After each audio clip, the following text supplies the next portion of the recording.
Welcome. Thank you so much for coming out. I'm Jenny Gibbs. I'm the Executive Director of the Elmhurst Art Museum. And we're very, very fortunate this evening to have two historic preservation architects with us, Heidi Granke and Michael Dixon, who will be talking about our house, the Mies and McCormick house, and of course the Farnsworth house.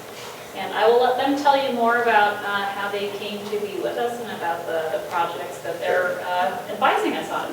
So thank you, and please feel free to help yourself to the line. So I'm Heidi Granke, and I have a company here in town called Heritage Architecture Studio, and I do historic preservation.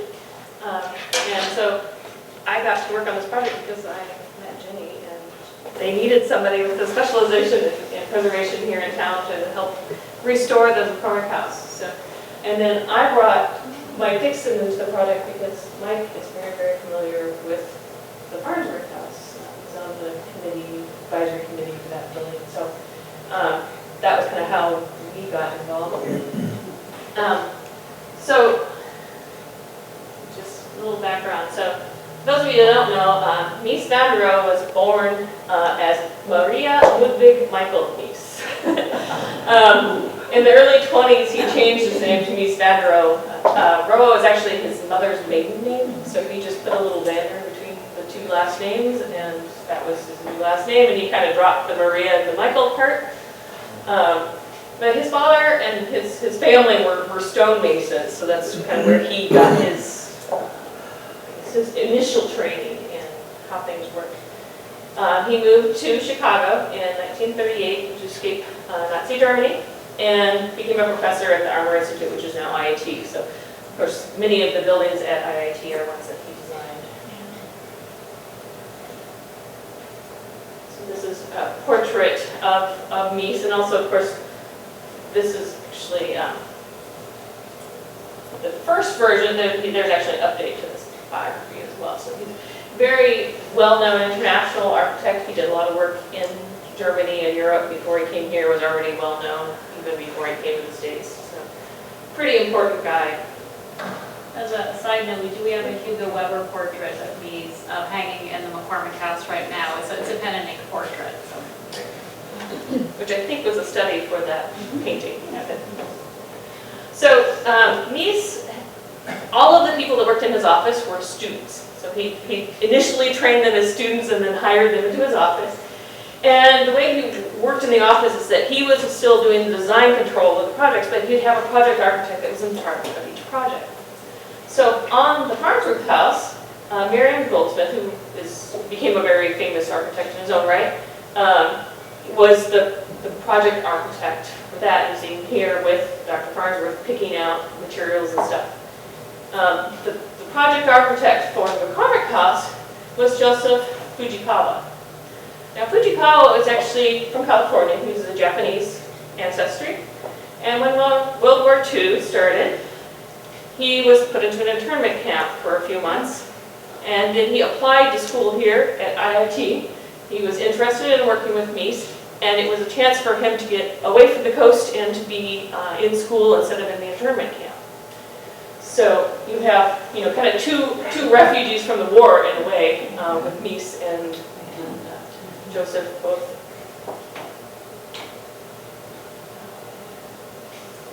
Oops, I guess now I'm going to turn over to Mike to talk about the Farnsworth house, and then we'll come back and talk about the McCormick house, and then we'll compare the two.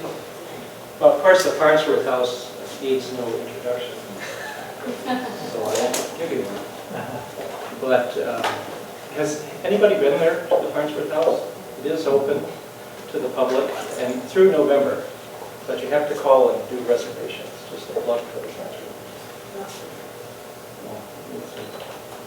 Turn that on. And like a fine wine, fine wine's here, you're welcome to. There's a description in the National Register of Historic Places.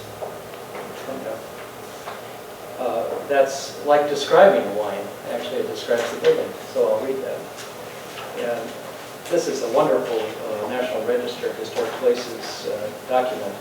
And I've done quite a few myself, so I was interested to read this. It says the Farnsworth house.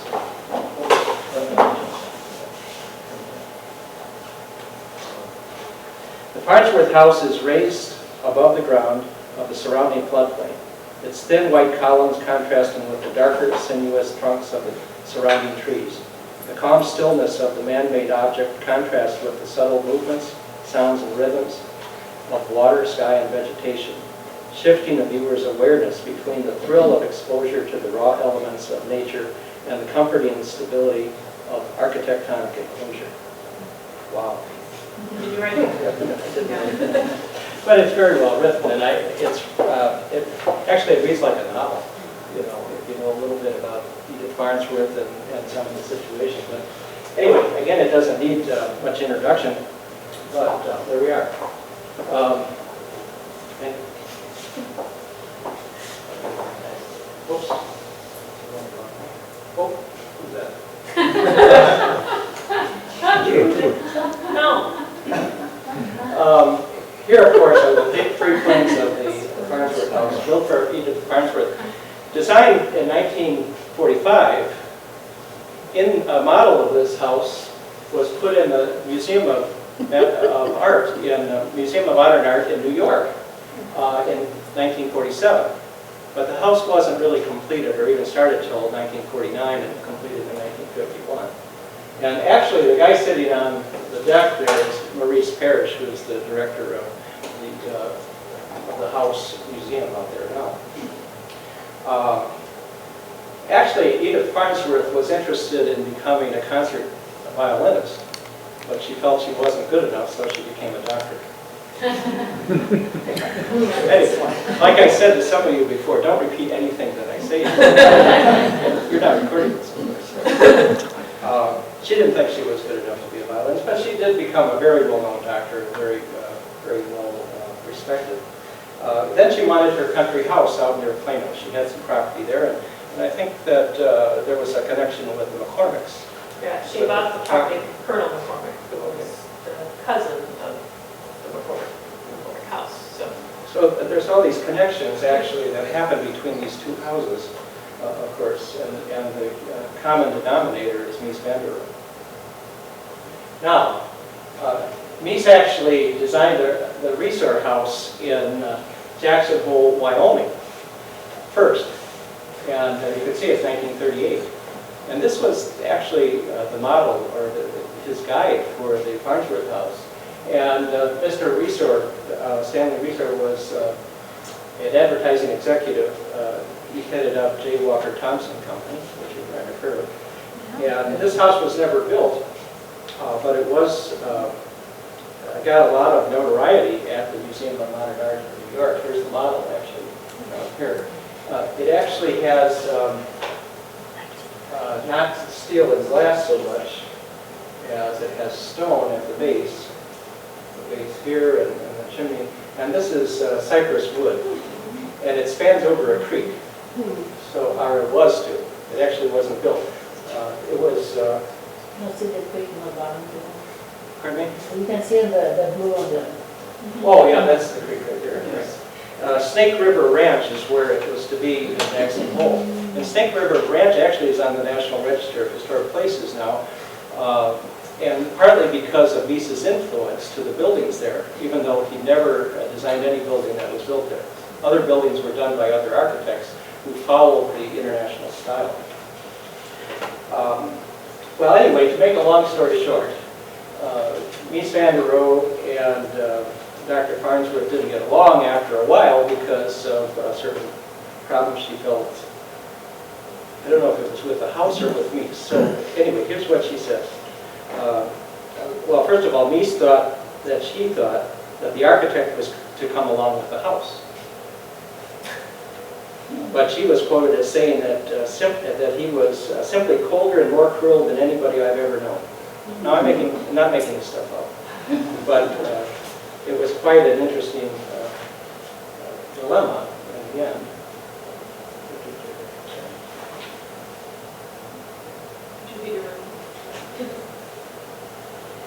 Oh, there he is again. Get rid of that guy. Okay, so here's the riverside elevation, which of course is raised up above the ground. It's important because it's in the floodplain along the Fox River, and very open.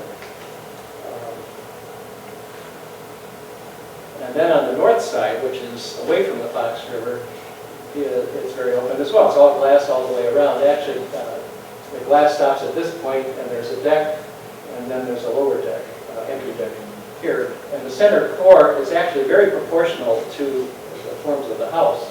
And you can see that's the center core, which is, you're looking at the kitchen side. Right here, the other side had a fireplace, and two ends have bathrooms. And you can see it here. Here's actually the interior space. And then it extended to the outside, and then down to the deck, entry deck. And this is all travertine marble all the way through. So it keeps the white theme, the white painted steel. And the travertine marble, I guess I know too much about this house because I had a lot of meetings here with Lord Peter Colombo, who was the owner before the National Trust bought the property. And we met a lot in the house, but every spring he had to have the outside decks bleached because the leaves would sting them very terribly. And here's that core again in the center. Otherwise, it was pretty wide open. There's a wardrobe right here. Lord Colombo actually, when he took over the house, took out any furniture that had been left there and put in Miesian furniture. Now, I'll talk to that in just a few minutes about what Edith Farnsworth did. But here's that picture again, the oil on canvas picture of Mies van der Rohe, which I believe was the kind of the model for this photograph that was done by Josef Karsh. And Josef Karsh was an Armenian photographer, actually. I remember walking down Michigan Avenue many years ago and seeing his name in his studio. But his, he was worldwide. Actually, I think it's interesting who he has photographed as portraits of Walt Disney, Pope John XXIII, Winston Churchill, Ernest Hemingway, Eisenhower, Picasso, Martin Luther King, Mother Teresa. It doesn't quit. I'm a name dropper. Anyway, it's pretty impressive that Mies van der Rohe, of course, was part of his work. And John Singer Sargent was a painter who, I found a nice quote by him. He said, "Every time I make a portrait, I lose a friend." Now I wonder what this was about here, but this was one of the sketches. I don't know if this is the one you have in your gallery here.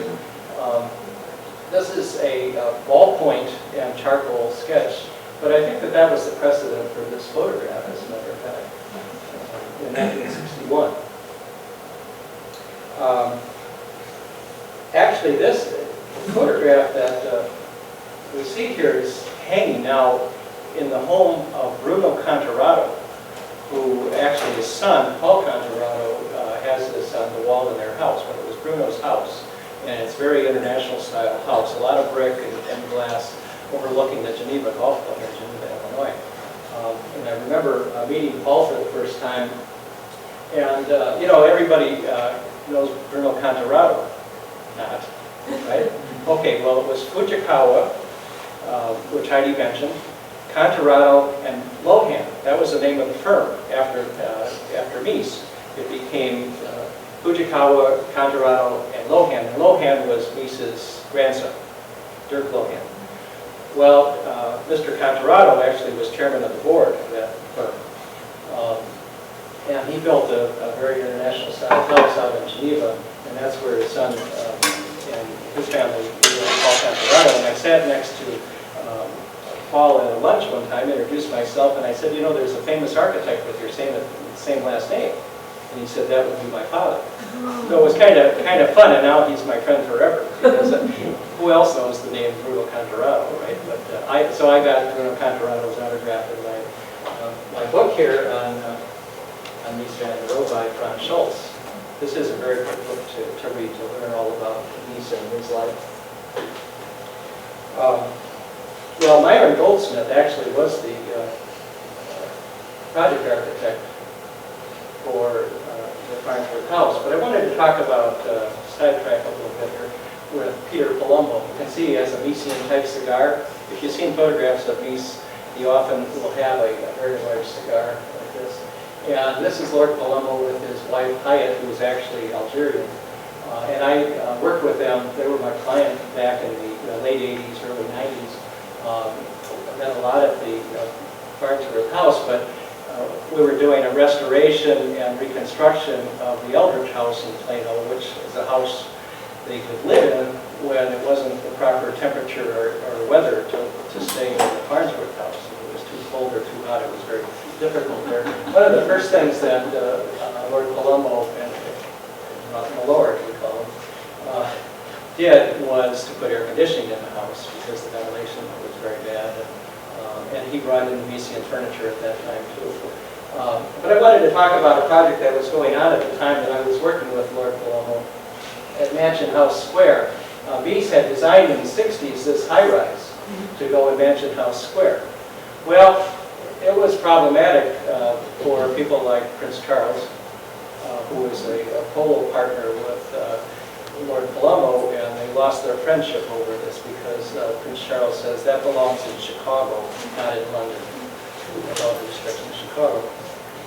But just a little more on that particular building. Actually, this is what was built there. Designed by Sir James Stirling, because the other project by Mies was scrapped. That was going on while I was working with Lord Colombo. So he hired James Stirling to be, and this is deconstructivist architecture. It looks like maybe some platforms for skydiving into ponds, or I'm not sure. But here's what was there. It was an 1870s building that he took out. And as a preservation architect, well, Heidi and I both have discussed this a little bit. That, well, I'm not going to say that. But this is what Peter Colombo was doing. And with all due respects, I'm paid in full, so anything I want. That's what he took out. Now I have to tell you, some of you know that I spent in the last 4.5 years, I spent 3 years in Ukraine and 6 months in Armenia. I just came back 2 months ago from Armenia. And I got into trouble a lot when I was in Ukraine, talking about international style architecture. The newspapers would ask, well, what do you think about the city hall in Vinnytsia, Ukraine? That's where I was living. And I said, you need to respect this architecture as a product of its time. That's what I said. So the newspaper picks it up as, I love Soviet architecture.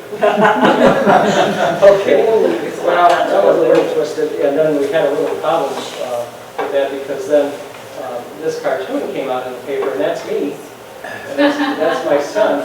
And I'm actually saying to my son, this is the Soviet architecture, which is very Miesian, very international style, doing the sandcastles in this style. But it actually says, great work, son, you're going to be a good architect like me someday. So it was a real slam, and we had to kind of reverse that with another article. One paper would be sophisticated enough. We couldn't have that in the Chicago paper. Is this a specialized paper? Well, this is a regular paper in Ukraine. It actually Because in goes all over. Chicago, sophisticated there, could we have a cartoon? Would anyone understand that? In Chicago, do you think? I don't know. I don't I know. don't think so. It was a real slam at me, actually. In my organization, I was in the Peace Corps, actually, but I was working with a regional development organization in the city of Vinnytsia, and they were upset about it. So we demanded, actually, the director demanded another article, which was a very positive article about even work I had done in the United States, but also what I was doing in Ukraine. It was very positive after this. And when this was in the paper with a editorial about this babbling American architect who likes Soviet architecture, and if you know about Ukraine a little bit now, there's a little conflict with Russia. Okay, well that's why I left, because we were evacuated out of the country, but after 3 years there, and under the cover of darkness, that's another story. But they really don't like Soviet architecture. Nobody likes Soviet architecture. What is that? Well, it's a product of its time, and you've got to respect that, right? That's what I said. It's a product of its time and place, because you see a lot of that stuff, you know, things of that era in this country even, but Well, there's is some architecture, I won't It's tell pretty you today, dreary. but I saw in Armenia Soviet architecture that's really brutalism. Brutalism is a kind of a style. It's not Miesian, but it's very interesting, and you gotta love it or hate it. You know, anyway, getting back to Lord Colombo. Yeah, not Lord Colombo, but Mies van der Rohe before Lord Colombo came along. Lord Colombo bought the building in 1972, but Mies van der Rohe sued Edith Farnsworth for $14,000. He sued first, and she countersued. And this case went to court at the Kendall County Courthouse, which I was happy. Actually, in 1958, it's a 1880s building originally. Bob Shelp, who I knew from Aurora, did these two additions to the building in 1958. We had a little different sensitivity, I think, towards architecture back then. But then, in about the year 2000, I was working on reconstruction of a cupola and restoring the building. And that's where the trial went down, where Edith Farnsworth said, that kind of theory that Mies has doesn't go down in Kendall County. Well, she lost the case, actually. So let me show you just the interior. Here's Mies with his cigar, and this is the interior of the courthouse. There's only one courthouse in the building on the second floor. We actually designed this is an extra story, but a room for Denny Hastert, Speaker of the House. They asked me to take that off the drawings, saying, well, especially now, but the thing about Speaker of the House of Representatives was from Yorkville. And that his room was around the corner. We were going to reconstruct his Washington office. But here is Edith Farnsworth, where Franz Schultz, who wrote this book, right in this book, I don't make this stuff up, ungainly of carriage and rather equine in features. So it wasn't very complimentary. But anyway, there was a real, I didn't put those two pictures close together because they belong separately. Okay, and so she's got a little problem with this whole deal about this lawsuit which she lost, but she's trying to adjust to the house. And my friend Glenn Kraft from St. Charles, I worked with him on several projects, was working with Watson and Roller in Chicago, and they worked with her on interiors. A lot of this furniture is blonde wood and then other types of things which Mies would not approve, even the plants inside that he wouldn't approve, because you're supposed to look to the outside through the glass and be one with nature. But she's having a bad day, I guess. That is Edith Farnsworth talking about just how can she make this house work for her. She's very disappointed she couldn't live there. And so that's the last thing I have. So the McCormick house was a very different client and a very different reason for building it. So Robert McCormick Jr. Was working with his father and Greenwald on the development of the 860 and 880 Lakeshore Drive. I'm sure many of you are familiar with those high-rises. They were some of the first high-rises that were built in Chicago after the war, and of course they were apartments. And Robert, or Bob, as he was called, had joined his father. He was actually the sales agent for those projects, and so he was one, signing people up for purchasing the apartments. And he had just recently gone through a divorce, and then he remarried. And he remarried to a woman named Isabella Stewart Gardner. And if any of you are art fans, you know of the museum in Boston with the same name, right? That was her great aunt. This is the great niece of the other Isabella Gardner. And so both of them came from very wealthy families. They've both been married before, both had children from a previous marriage. This was her third marriage, this was his second marriage. She had a son and daughter, he had a son and two daughters. So this was the house that they built for themselves. They were both very interested in modern art and modern architecture. And in this biography of her, they explained that she was more into the art and he was more into the architecture, but they were both very interested in modern design. So, and of course they knew Mies, And so they hired him to design this home for them in Elmhurst. They were married in, it was June or July of 1951. This house was supposed to be completed in the fall of 51.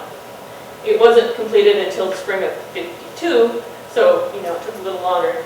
So, obviously, it was completed just shortly after the Farnsworth house went. So they're actually, probably were under construction at some point at the same time. But this house wasn't just a house for them. It was supposed to be a prototype too. So this is, of course, its original location. So you can see the kind of the original setting here. And I'm going to just go through a few photos because we can't really see this view anymore. And I want you guys to kind of get a good feel for the house. So this is looking at the carport. This is where the corridor currently goes into it. So this is the main door right here. And then the living room's over here. And then this was looking straight into the carport. And then this is the back of the house. The original lot. And then this is the original layout. There are two wings. This was the adult wing, and this was the kids wing. So we had the master bedroom, the study, and the living room over here. And then we had the playroom, the kids' room, and then the maid's room, and the kitchen over here. So this was kind of the noisy wing, and this was supposed to be the more quiet, sedate wing, I guess. And of course we have, you know, the carport here, and you know, this was post World War II, so carports were kind of a new thing, so it was kind of the modern ethos of the building. So this is in the living room looking out at the original setting. You can see the driveway here, you can see some of the houses in the neighborhood. The flooring here, unlike the marble that we had in the Farnsworth house, this is asphalt asbestos tile. So lower grade material in that way. Not that they didn't have the money to do something as good as Farnsworth did, but they had in mind doing something that was more middle class and that was going to be for some additional housing they were going to do. And then of course one of the other differences is like we have the brick walls, so not all of the walls were glass like in the Farnsworth house. We get into that a little more too. So this is the living room looking towards the core. So the studio is over to the study is over to the right, and then the master bedroom is back behind this wall here. And I just want to show you, I have a few photos of the living room, and the furniture kind of changes a little bit over time. As you notice, it's always kind of modern furniture. It's always this kind of sleek, clean lines. You don't see any kind of historic styles of furniture in the house. They were pretty sensitive, and pretty much throughout the time that it was used, that it was modern furniture that was in the house, unlike what you did. And here's again just another photograph of the living room. This is from the playroom looking back at the kitchen, and then you can see into one of the kids' rooms, you can see the desk behind and stuff. And then this is from the kitchen looking towards the rooms, just the opposite direction of the last one. The kitchen in here is a St. Charles kitchen, so this is all a metal kitchen, and then we have wood cupboards with glass doors on the top. And just a couple other shots of the interior here. This is from the kitchen looking into, this would have been the maid's room. And then this is from the study looking back over towards the living room. So this is that front wall of the house. So as I mentioned before, this was a prototype for what they hoped was going to be some other housing they were going to do. There was actually a couple of different spots that they looked at to do this prototype housing. The first place they looked at was Melrose Park. So this is actually an article from 1951, so the same year they were designing the McCormick house. And this is the model of what were supposed to be some row houses that they were proposing for Melrose Park. And you'll notice there's a thicker line here kind of in the middle of this model that was to separate a couple of different units. You see the carport here, but these were, you know, a little scaled down version of the McCormick house.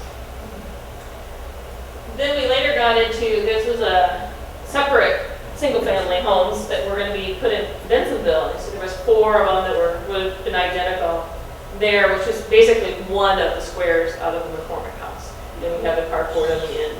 And so, And then I just wanted to, so here we have a comparison. This is the elevations of the McCormick house. These are the elevations of the proposed, so you see it's a little bit shorter, but it's the same system. It's the same spacing, it's the same window system. There's brick walls at the end in both cases. This is only, one section thick, this is 2 sections thick, but it's the same basic materials, just put together in a little bit smaller form. So this is actually the current layout, well, kind of minus the museum part. So this is the hallway that comes in from the museum right now, and then this is what used to be the adult wing is now, well, that's actually all now gallery space. And then this is the back area of the house. So these were offices, and now that's all open back up. So.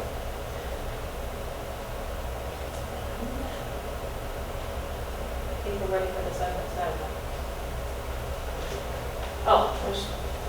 So yeah, so we talked about like the land for the Farnsworth house was bought from a McCormick. They're kind of huge. And then there's some comparisons. We have a river lot or we have a city lot, so that made some differences. That's why they put the brick at the end walls on the Farnsworth house. The McCormick house. And then there's a vacation home versus a second home and a prototype. So there was difference in what they selected for materials because of that. But interestingly, both houses had 2 private owners and then went into ownership by a nonprofit organization. So.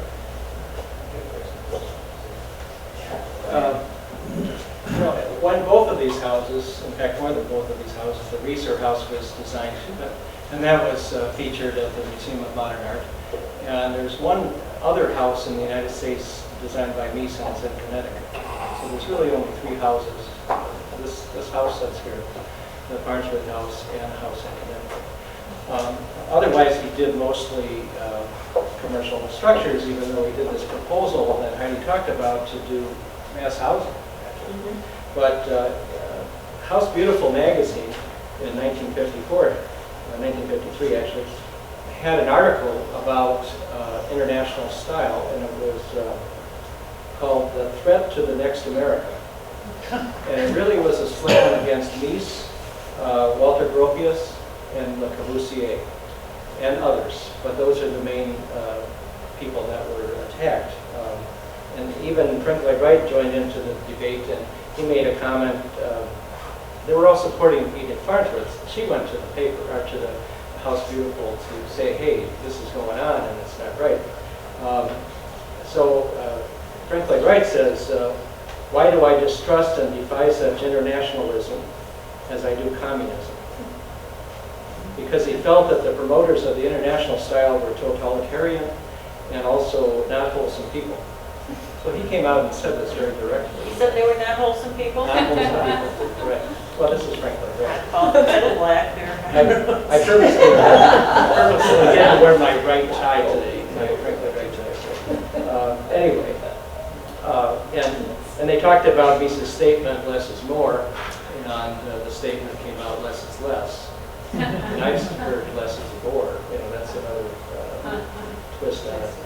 But the statement was made that something should be done about such architecture, or there will be no future for architecture in America. And when I was traveling in Ukraine and Armenia, I did programs on American architecture. I talked about the progression of architectural styles. There's always been a quest to have an American architecture, American style. And this is more of an international style, but even the Prairie style by Frank Lloyd Wright was maybe as close as we were getting to a really true American architecture. But I came to realize that there wasn't going to be a truly American style. There were Victorian styles, but that was copying, other styles in Great Britain, and probably the closest to an American style I realized when I talked to Ukrainians and my Armenian friends was Greek revival back in the mid-1800s, where it was a simple style. It was promoting Greek architecture and Greek successes and archaeology, actually, at the time. And I just wanted to say another thing about the Farnsworth house, too, that there is a problem with flooding, which which you may know. And the last major flood was in 1996, so it's been a while ago. However, I'm on a task force for reviewing 3 options to mitigate the flood problem. And the flooding, they believe, and the engineers believe, came from development of lands in the area that raised the water lines and the flood lines. There's no place for this water, this rainwater, to dissipate into the soil with hard surfaces. So it really was about 3 feet over the floor level in the last flood. So the 3 options are raising the house in place, which would mean a lot of fill and a lot of cost and fill.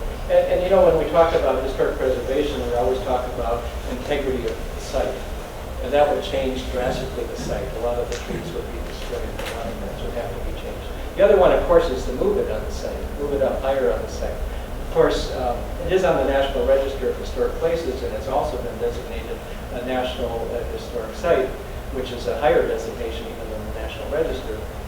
And it would be in jeopardy of losing that status if it's moved to another location on the site and not have the same relationship to the river.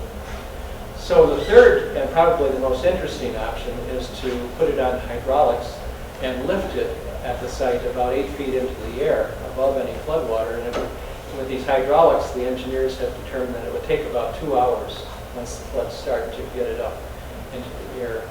And actually, that's the most interesting solution that I would support, actually.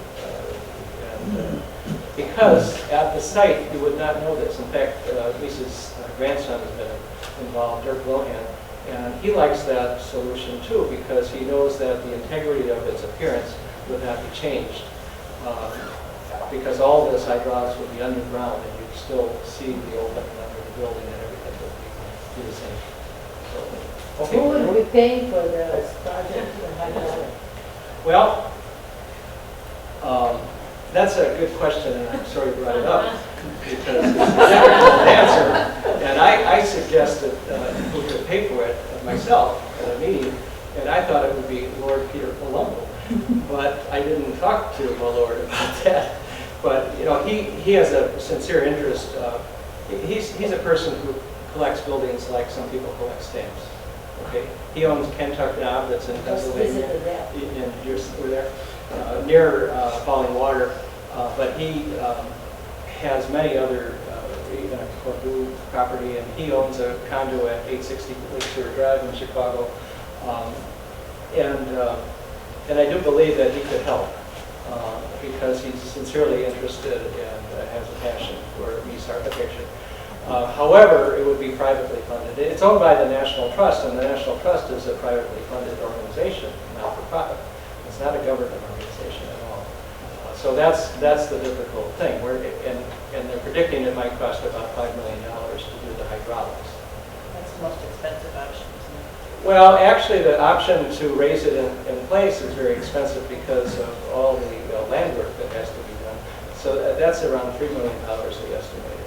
I mean, give $1 million here, but it's still very expensive. So let's get to the comparison. So we don't have a comparison. All right, we'll catch you at the end.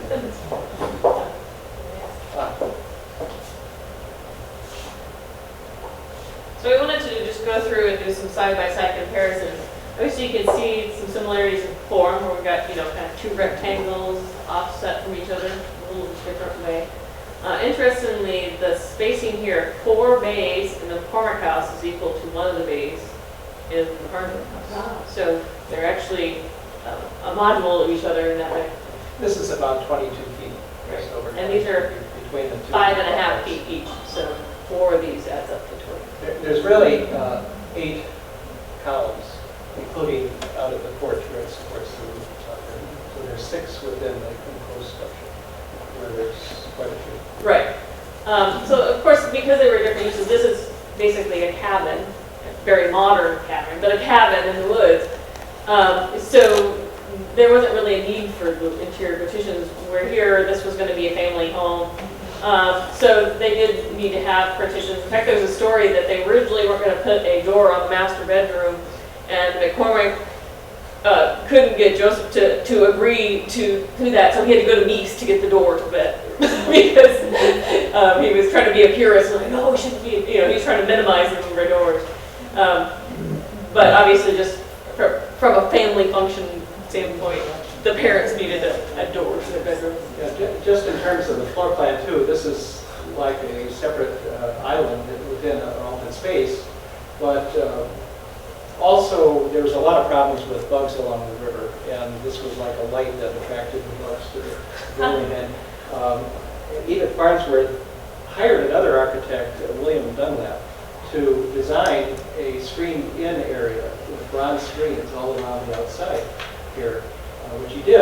And actually, William Dunlap's wife was a patient of Dr. Farnsworth, so that was the connection. But actually, Mr. Dunlap worked on the Sears Tower as well when he was working at Strouville Homes in Era. And they had a son who was a writer, David Dunlap.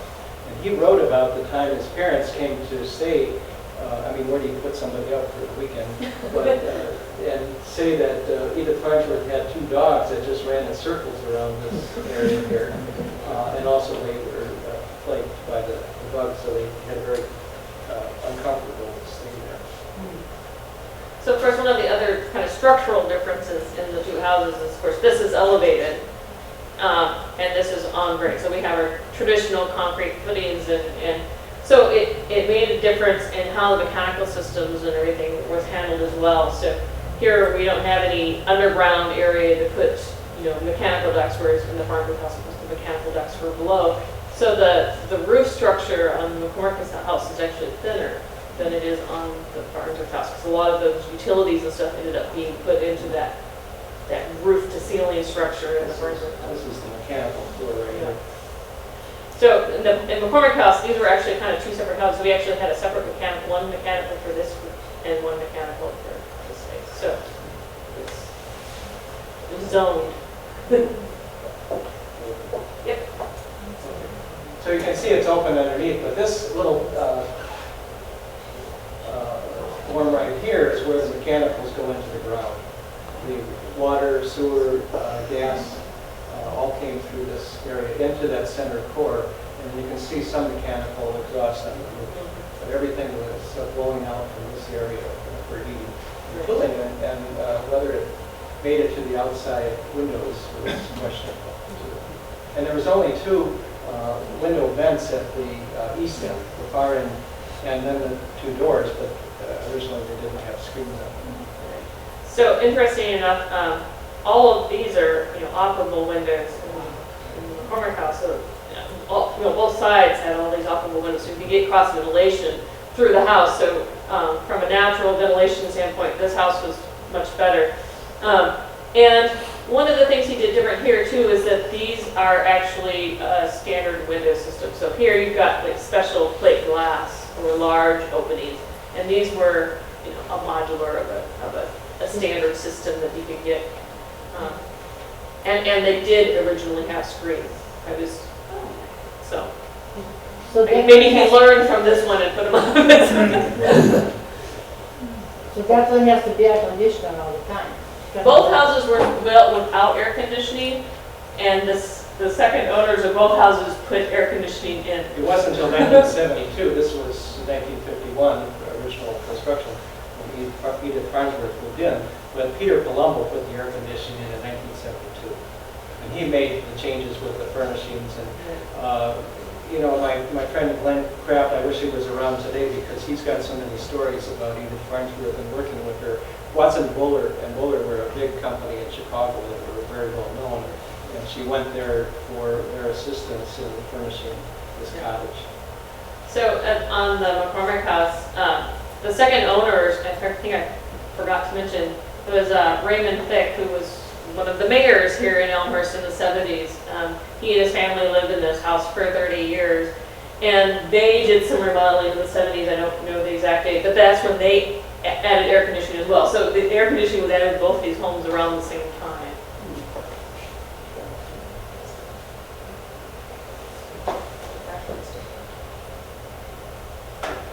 First, again, you can see there's a tube right in the center here behind this column. That's the mechanical.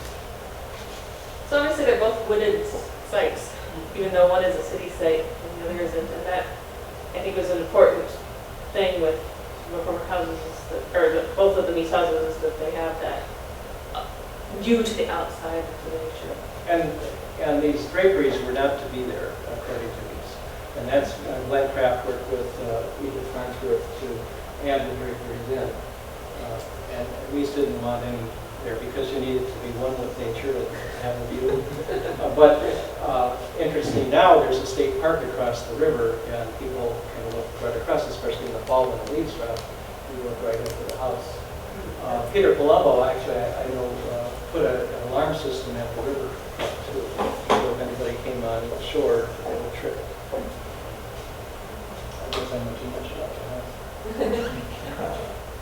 So don't try that. Okay, these are St. Charles cabinets as well, in both houses. McCormick House, this is the Farnsworth House. There's some similarities here with the sink right here. And this is the center core. That's the playroom down there at the McCormick House, and here it's just open to view through the glass. So you can see there's, certainly the kitchens were very, very similar. Another side note, we took delivery yesterday of a St. Charles kitchen, which has been donated to the museum, so hopefully we will be exhibiting that after we talk to Heidi. Yeah. Great. Yeah. Well, one thing that I noticed when I was working with Peter Palumbo and Hyatt, his wife, this countertop was just lined up with wine bottles, just as we have here. And also, there were certain knickknacks around the house too, like a Chinese vase. I remember the day that the maid dropped it when she was cleaning, and Peter, Lord Palumbo, said, "I'll just take it back. I'm going to stop at New York on the way back to London, and I know somebody there who can fix it." And when it came back, it was perfect. It was unbelievable. But he's such a mild-mannered guy. Except that Hyatt was a little bit different, though, when there was a lady named Judy Cork who I worked with. She was the property manager for this property and Kentuck, now in Pennsylvania. And Judy actually was, basically fired because she wouldn't call Peter, who she always called Peter for years, and this was a new wife for Peter Hyatt, wouldn't call him my lord and my lady. So she had to go, but she couldn't bring herself to not call him Peter. Here's the living room, of course, with Peter Palumbo's furniture. And this is the wardrobe back here that divides the bedroom, the only bedroom there. So it's very difficult to have guests in a cottage like this.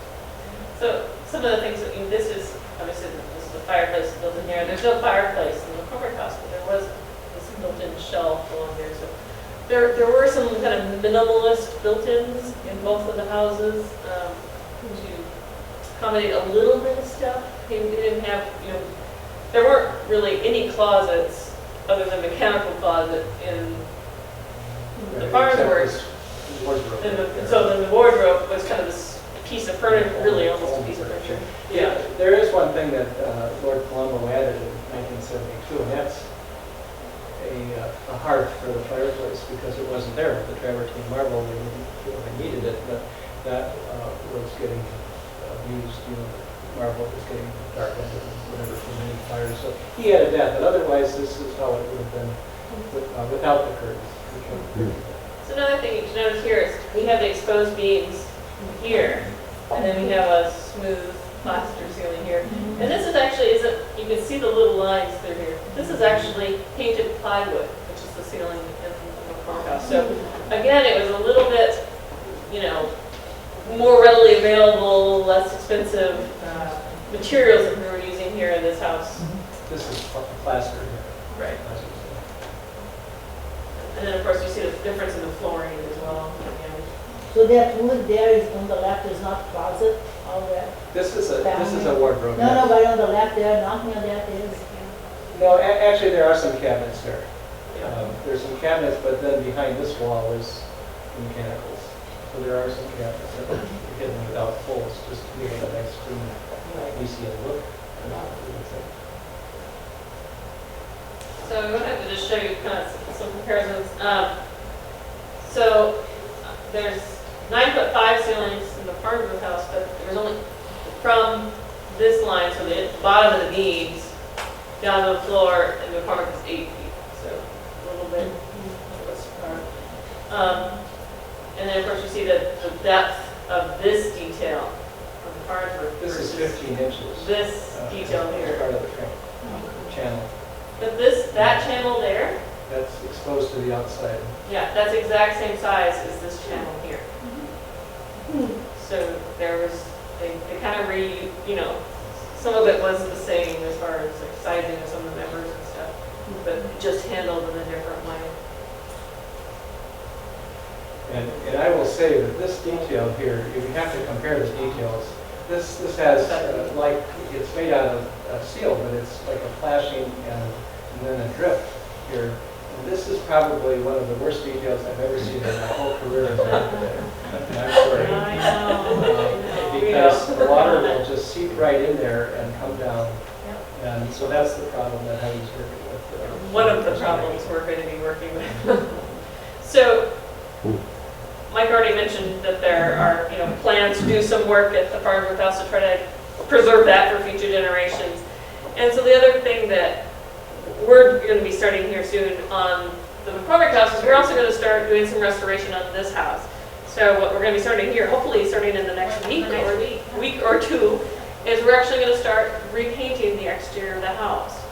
We found that there was 9 layers of paint on the house, and it was all different types of paint, and they were different, like incompatible types of paint, and it was peeling off in large chunks right down to the steel. The steel is got a layer of rust on it.